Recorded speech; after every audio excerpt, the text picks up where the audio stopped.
Manikama. Ils sont pour le moment 141 individus suspects de 5 nationalités africaines qui ont été interpellés ces dernières 48 heures par la police. Parmi eux, 84 Bissau-Guinéens, 46 Sénégalais, 9 Guinéens, un Burkinabé et un Gambien. Depuis quelques jours, ces suspects sont arrivés à Conakry, regroupés et logés dans 2 cours à la périphérie de la capitale. On a constaté la présence de ces nombres-là dans ces différents cours à Kountia et à Kagbele, village là-bas.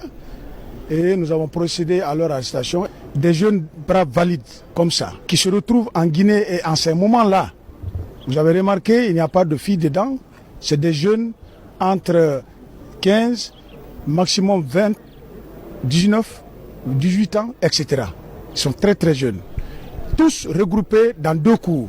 Ensemble, pris en charge par M. X. Ils vont être entendus tout à l'heure par les services spécialisés, chacun en ce qui le concerne, la police de l'air et des frontières, la DPJ, les services de renseignement intérieur, la direction centrale de la sécurité publique, en vue que les choses soient situées et compte sera rendu à qui de droit.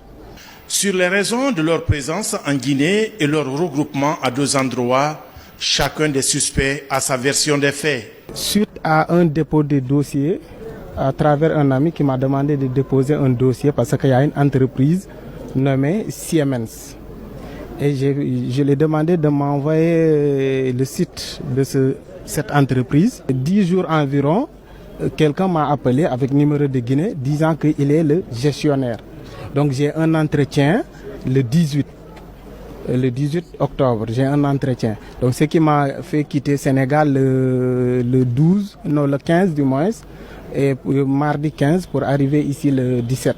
On est là, c'est mon ami qui m'a invité pour venir ici. Il m'a dit qu'il est en train de travailler entrepreneur international, qu'on s'appelle entrepreneur américain. Il m'a dit que cet entrepreneur-là, on te paye ici comme 450 000 CFA. Chaque fin de mois. Jacques, j'ai entendu qu'est-ce qu'il me parle comme ça, j'ai dit ça c'est un mérite pour moi.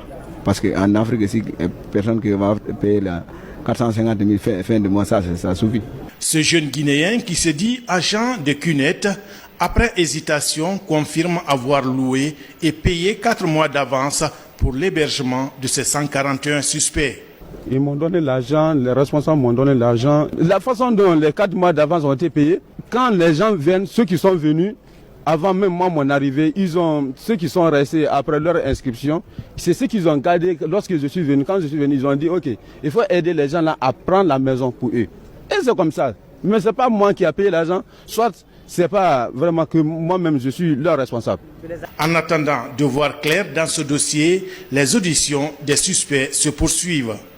La police, elle, multiplie les patrouilles inopinées pour garantir la sécurité des populations sur l'ensemble du territoire national. Justement, joint au téléphone, le représentant de CUNET en Guinée nie catégoriquement l'implication de sa structure dans l'envoi et le regroupement de ces individus suspects à Conakry. Il soutient que les services de CUNET sont accessibles partout sur Internet. Sa structure se prépare à faire une déclaration officielle après concertation de son avocat.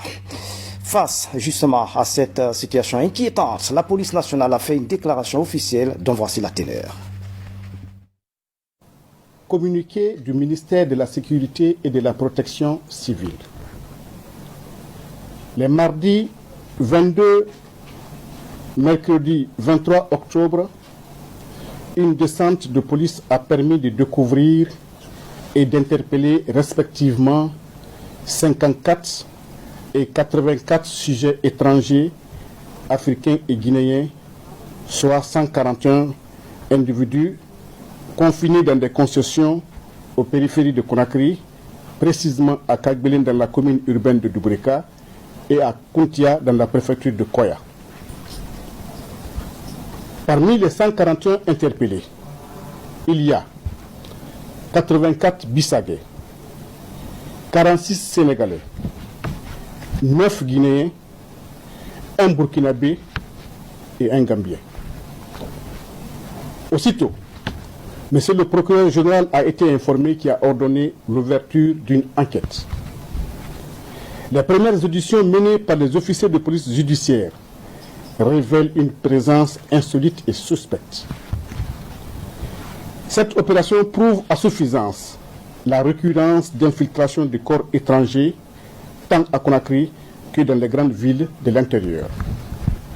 À cet effet, le ministère de la Sécurité et de la Protection civile, soucieux de la préservation de la quiétude et résolument engagé dans la protection des personnes et des biens, invite les populations à être vigilants. Il invite aussi les citoyens, dans le cadre de la coproduction de la sécurité, à dénoncer toute personne suspecte et tout mouvement insolite au service de sécurité les plus proches ou les chefs de quartier.